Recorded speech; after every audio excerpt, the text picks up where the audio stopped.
Neraca perdagangan Maret 2015 surplus 1,14 miliar dolar Amerika. Tapi ini justru menjadi penanda melambatnya ekonomi. Mengapa?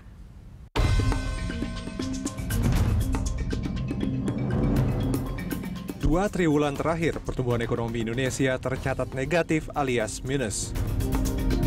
Di kuartal 4 sebetulnya biasa terjadi, Mbak. Penurunan ekonomi di setiap kuartal 4 itu selalu terjadi di ekonomi kita. Tetapi berlanjut di kuartal 1 itu yang menjadi kewaspadaan tersendiri ya. Karena belum pernah kita secara berturut-turut triwulan 4 kemudian triwulan 1 itu berlanjut negatif. Nah, saya kira ini diantaranya karena ada kenaikan harga BBM di bulan November. Perusahaan ini melakukan penyesuaian itu biasanya 3 bulan pasca kenaikan harga BBM, mulai dari bulan November, Desember, mungkin Januari.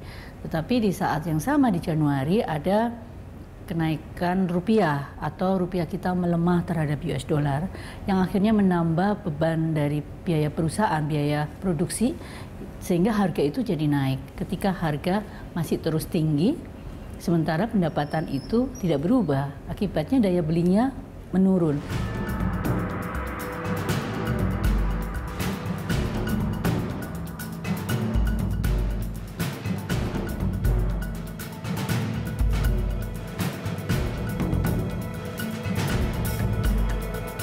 Jadi di kuartal pertama 2015 itu penjualan itu ada terjadi penurunan sekitar 40%-an lah ya. Sekarang semua turun. Kalau kita lihat indeks, semen turun, keramik turun, semua turun.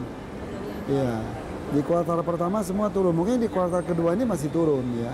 Kita kan belum tahu, kuartal kedua kan belum habis ya, masih dalam proses gitu. Tapi kelihatannya sih tidak membaik juga, karena juga ada beberapa isu ya.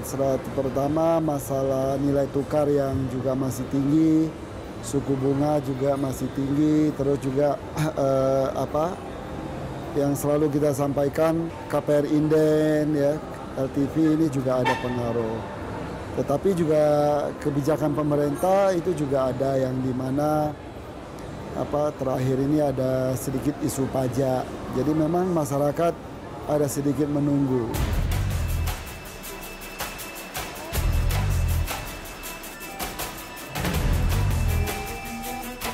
Untuk kuartal pertama tahun 2015 ini, untuk penjualan kendaraan bermotor secara nasional terjadi penurunan.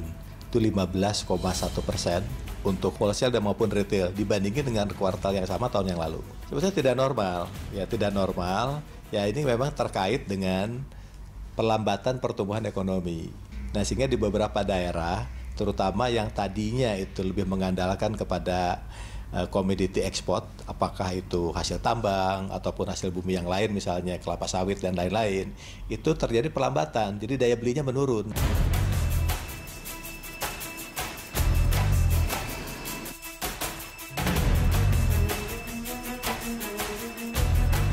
Akhir tahun 2014, kapasitas terpasangnya sudah mencapai hampir 2 juta unit. Kapasitas terpasangnya.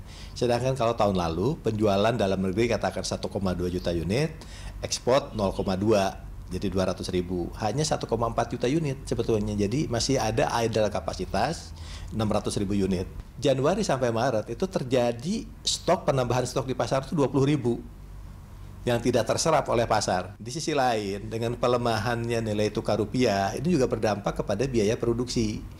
Perlu diketahui bahwa untuk sektor industri kendaraan bermotor roda 4 khususnya yang diproduksi di dalam negeri ini, untuk bahan baku, terutama untuk bahan baku besi baja, ya, itu hampir 95% masih diimpor.